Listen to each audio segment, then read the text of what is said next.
विष्णुवे नमः। आप सभी का बहुत बहुत स्वागत है आपके अपने YouTube चैनल कहानी टॉकीज पर। तो आइए आज मैं आप सभी के समक्ष वैशाख मास महात्म्य में अध्याय 28 और 29 प्रस्तुत कर रही हूँ।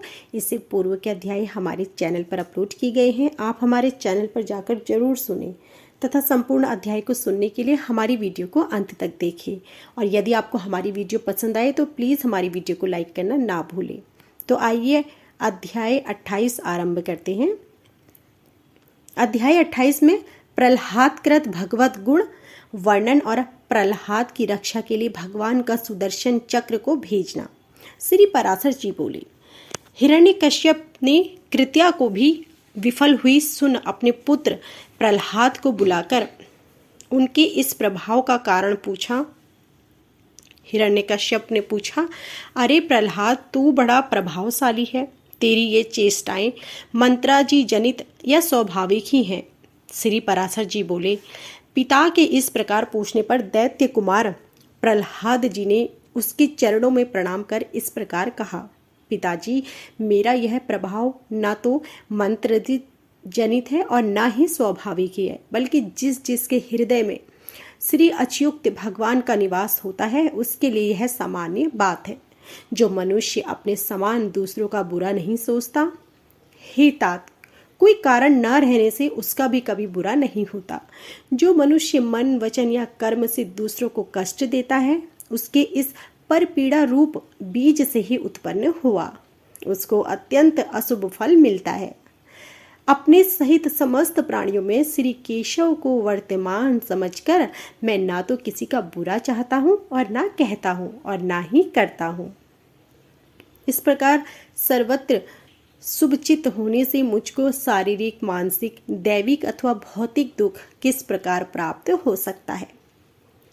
श्री पराशर जी बोले, अपने महल की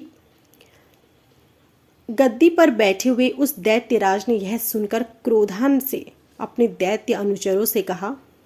हिरण्यकश्यप बोले, यह बड़ा दुरात्मा है, इसे इस 100 योजन ऊंचे महल से गिरा दो, जिससे यह इस पर्वत के ऊपर गिरे और शिलाओं से इसके अंग अंग छिन्न भिन्न हो जाए।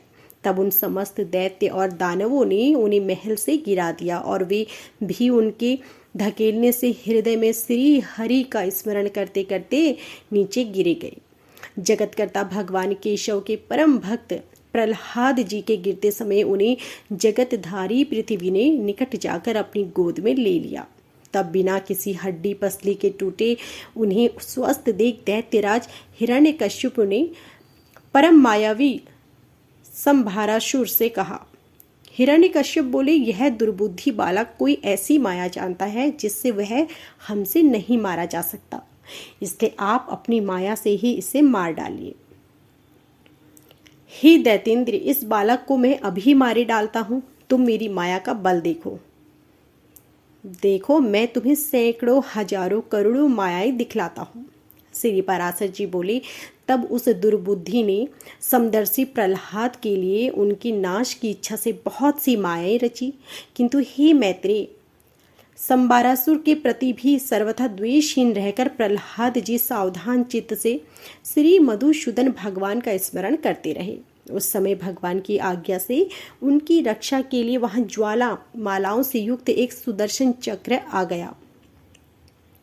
उस शीघ्रगामी सुदर्शन चक्र ने उस बालक की रक्षा करते हुए संबरासुर की सहस्त्रों मायाओं को एक एक करके नष्ट कर दिया। तब दैत्यराज ने सबको सूखा डालने वाली वायु से कहा कि मेरी आज्ञा से तुम शीघ्र ही इस दुरात्मा को नष्ट कर दो। अपने शरीर में वायु का आवेश हुआ ज्ञान दैत्य कुमार प्रहलाद ने भगवान धरणीधर को हृदय में धारण किया। उनके हृदय में स्थित हुए श्री जनार्दन ने क्रुद्ध होकर उस भीषण वायु को भी पी लिया, इससे वह क्षीण हो गया। इस प्रकार पवन और संपूर्ण मायाओं के क्षीण होने पर जाने पर महामती प्रहलाद जी ने अपने गुरु के घर चले गए। तदंतर गुरु जी उन्हें नित्य प्रति शुक्राचार्य जी की बनाई हुई राज्य फलदायिनी राजनीति का अध्ययन कराने लगे। जब गुरुजी ने उन्हें नीति शास्त्र में निपुण और विनय संपन्न देखा तो उनके पिता से कहा, अब यह सुरक्षित हो गया है। आचार्य बोले, हे दैत्यराज, अब तुमने हमने तुम्हारे पुत्र को नीति शास्त्र में पूर्णतः निपुण कर दिया है। भृगुनंदन शुक्राचार्य जी ने जो कुछ कहा है उसे प्रहलाद तत्व जानता ही है। हिरण्यकश्यप बोले, प्रहलाद राजा को मित्रों से कैसा बर्ताव करना चाहिए और शत्रुओं से कैसा। त्रिलोकी में जो मध्यस्थ हो उन्हें किस प्रकार का आचरण करे। मंत्रियों, आत्माओं, ब्रह्म और अंतपुर में सेवकों, गुप्तचरों, पूर्वासियों, संकीतों तथा अन्यायी जनों के प्रति किस प्रकार व्यवहार करना चाहिए। हे प्रहलाद, यह ठीक ठीक बता कि करने और ना करने योग्य कार्यों का विधान किस प्रकार करें। दुर्ग और आद्विक आदि को किस प्रकार वशीभूत करें और गुप्त शत्रु रूपकटी को कैसे निकाले। यह सब तथा और भी जो कुछ तूने पढ़ा हो वह सब मुझे सुना। मैं तेरे मन के भाव को जानने के लिए बहुत उत्सुक हूं। श्री पराशर जी बोले, तब विनय भूषण प्रहलाद जी ने पिता के चरणों में प्रणाम कर दैत्यराज हिरण्यकश्यप से हाथ जोड़कर कहा। प्रहलाद जी बोले, पिताजी इसमें संदेह नहीं है, गुरुजी ने तो मुझे इन सभी विषयों की शिक्षा दी है और मैं इन्हें समझ भी गया हूँ, परंतु मेरा विचार है कि वे नीतियाँ अच्छी नहीं हैं। साम, दान, दंड और भेद ये सब उपाय मित्र आदि के साधन के लिए बतलाए गए हैं। किंतु पिताजी आप क्रोध ना करें, मुझे तो कोई शत्रु मित्र आदि दिखाई ही नहीं देते। हे महावते, जब कोई साधे ही नहीं है तो इन साधनों से लेना ही क्या है। हे तात, सर्वभूत आत्मक जगन्नाथ जगन्मय परमात्मा गोविंद में भला शत्रु मित्रों की बात ही कहाँ है। ऐसे भेदभाव को स्थान ही कहाँ है। इसलिए हे तात, दुष्कर्मों में प्रवृत्त करने वाले वाग जाल को सर्वथा छोड़कर अपने शुभ के लिए ही यत्न करना चाहिए। हे दैत्यराज, अज्ञान के कारण कि मनुष्यों की अविद्या में विद्या बुद्धि होती है। कर्म वही है जो बंधन का कारण ना हो और विद्या भी वही है जो मुक्ति की साधिका हो। इसके अतिरिक्त और कर्म तो परिक्षम रूप तथा अन्य विद्याएं कला कौशल मात्र ही है। हे महाभाग, इस प्रकार इन सबको आसार समझकर अब आपको प्रणाम कर मैं उत्तम सार बतलाता हूँ, आप श्रवण कीजिए। राज्य पाने की चिंता किसी ने नहीं होती और धन की अभिलाषा भी किसी को नहीं है। हे महाभाग, महत्व प्राप्ति के लिए सभी यत्न करते हैं, तथापि वैभव का कारण तो मनुष्य का भाग ही है, उद्यम नहीं।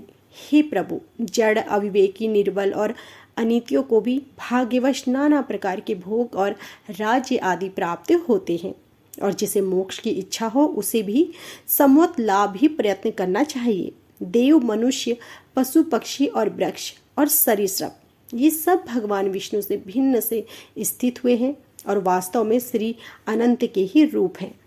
ऐसा जान लेने पर वे अनादि परमेश्वर भगवान अच्युत प्रसन्न होते हैं और उनके प्रसन्न होने पर सभी क्लेश क्षीण हो जाते हैं।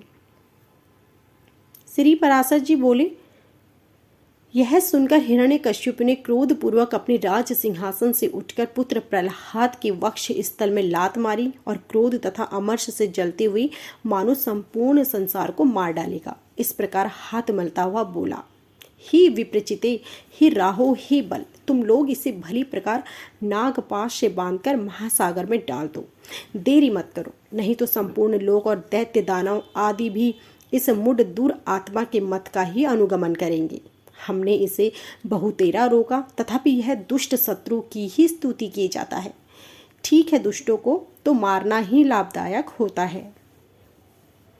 श्री पराशर जी बोले, तब उन दैत्यों ने अपने स्वामी की आज्ञा को शिरोधार्य कर तुरंत ही उन्हें नागपाश से बांधकर समुद्र में डाल दिया। उस समय प्रहलाद जी के हिलने डुलने से संपूर्ण महासागर में हलचल सी मच गई।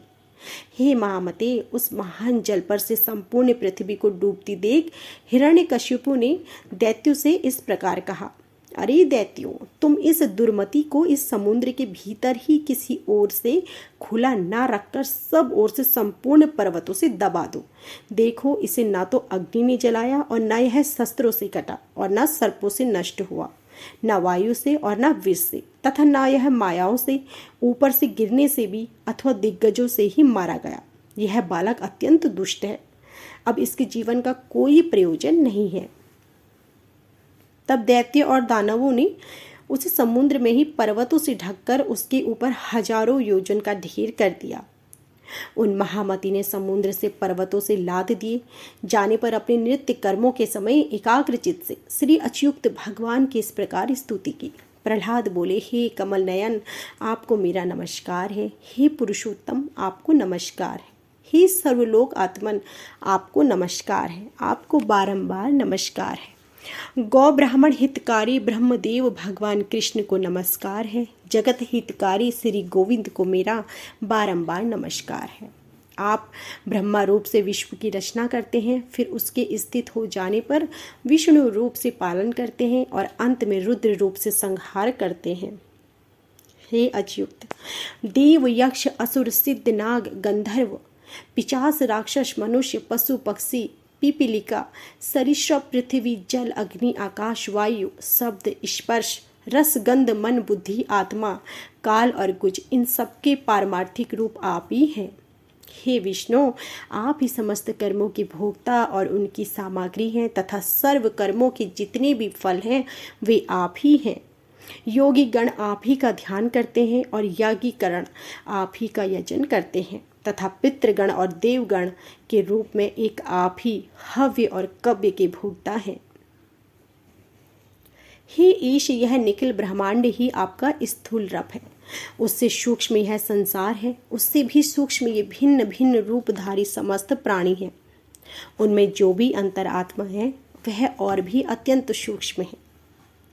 हे सर्वात्मन, समस्त भूतों से आपकी जो गुणाशय है पराशक्ति, हे सर्वेश्वर, उस निरत्य स्वरूपिणी को मेरा नमस्कार है जो वाणी और मन के परे है तथा ज्ञानियों के ज्ञान से परिचित है तथा स्वतंत्रता पराशक्ति की मैं वंदना करता हूँ। उन भगवान वासुदेव को सदा मेरा नमस्कार है जिनका कोई भी नाम अथवा रूप नहीं है और अपनी ही सत्ता मात्र से ही उपलब्ध होते ही महात्माओं को मेरा नमस्कार है। नमस्कार है, मेरा बारंबार नमस्कार है। जिनने यह जगत सर्वथा अभिन्न है तथा श्री विष्णु भगवान को मेरा नमस्कार है। वे जगत के आदि कारण और योगियों के ध्येय अव्यय हरि मुझ पर प्रसन्न हो। ओम, जिनमें सब कुछ स्थित है, जिनसे सब उत्पन्न हुआ है और जो स्वयं सब कुछ तथा सबके आधार है, उन श्री विष्णु भगवान को मेरा नमस्कार है। इसलिए यह संपूर्ण जगत मुझे से हुआ है। मैं ही यह सब कुछ हूँ और मुझ सनातन में ही यह सब स्थित है। मैं ही अक्ष नित्य और आत्माधार परमात्मा हूँ तथा मैं ही जगत के आदि के अंत में स्थित ब्रह्म संज्ञक परम पुरुष हूँ।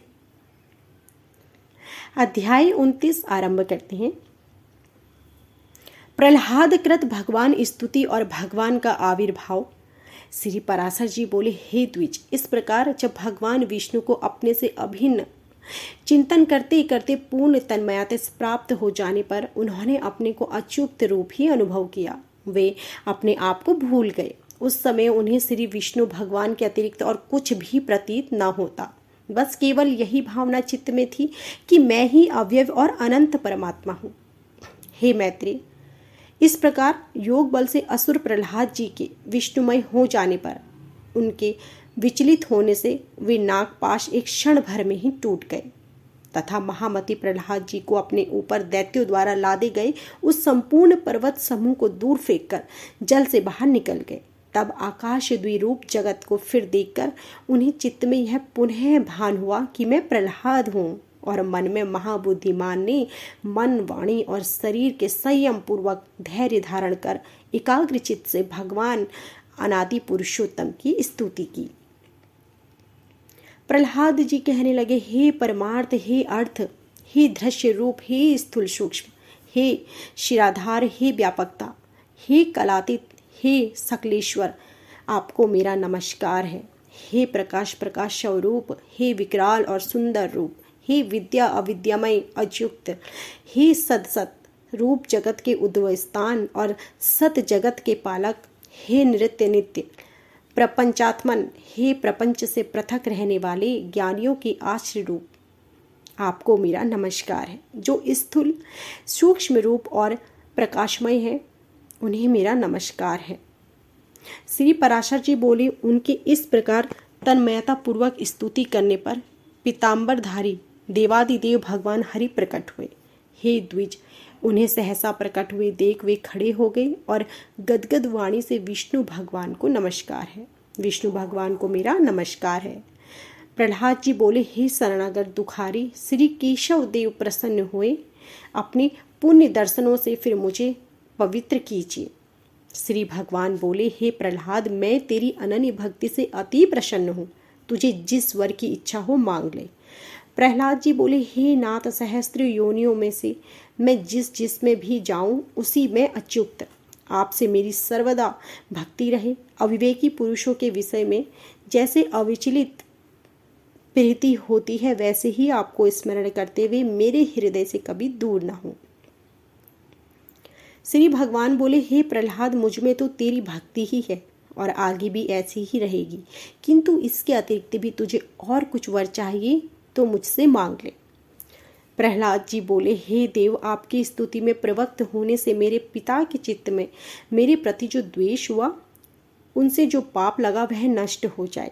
मुझे अग्नि समूह में डाला गया, सर्पों से कटवाया गया, भोजन में विष दिया गया, बांधकर समुद्र में डाला गया, शिलाओं से दबाया गया, और जो जो दुर्व्यवहार पिताजी ने मेरे साथ किए हैं वे सब आप में भक्ति रखने वाले पुरुष के प्रति द्वेष होने से उन्हें उनके कारण से जो पाप लगा है, हे प्रभु, आपकी कृपा से मेरे पिता उससे शीघ्र ही मुक्त हो जाए।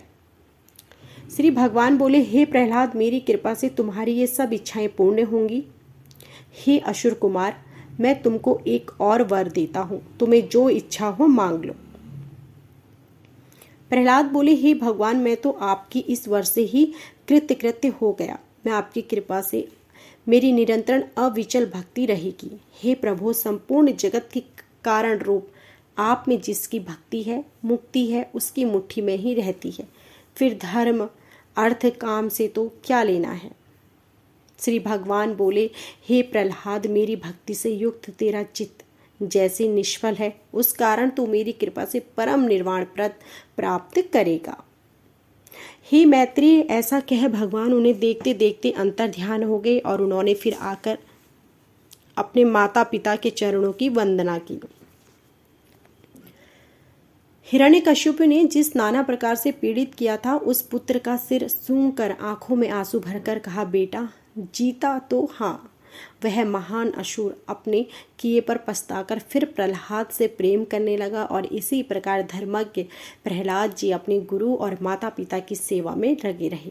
हे मैत्रेय, तदंतर नरसिंह रूपधारी भगवान विष्णु द्वारा पिता के मारे जाने पर वे दैत्यों के राजा हुए। हे द्विज, फिर राज्य लक्ष्मी, बहुत से पुत्र पौत्र आदि तथा परम ऐश्वर्य पाकर कर्माधिकारी के क्षीण होने पर पुण्य पाप से रहित हो भगवान का ध्यान करते हुए उन्होंने परम निर्वाण पद प्राप्त किया।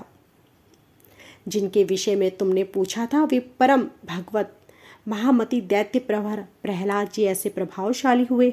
हे मैत्रेय, इनमें कोई संदेह नहीं है कि मनुष्य प्रहलाद चरित्र के सुनने या पढ़ने से दिन रात के किए हुए पाप से अवश्य छूट जाता है। जिस प्रकार भगवान ने प्रहलाद जी की संपूर्ण आपत्तियों से रक्षा की थी, उसी प्रकार वे सर्वदा उसकी भी रक्षा करें और उनका चरित्र, जो उनके चरित्र को सुनता और पढ़ता है, भगवान श्री हरि सदा उनकी रक्षा करे। तो यह था आज का हमारा संपूर्ण अध्याय। आशा करती हूँ कि आपको हमारी यह अध्याय पसंद आई होगी। ऐसे ही धार्मिक व्रत कथाओं तथा आगे के अध्यायों को सुनने के लिए हमारी वीडियो को जरूर लाइक कीजिए, कमेंट कीजिए और हमारे चैनल को सब्सक्राइब कीजिए। आप सभी का धन्यवाद।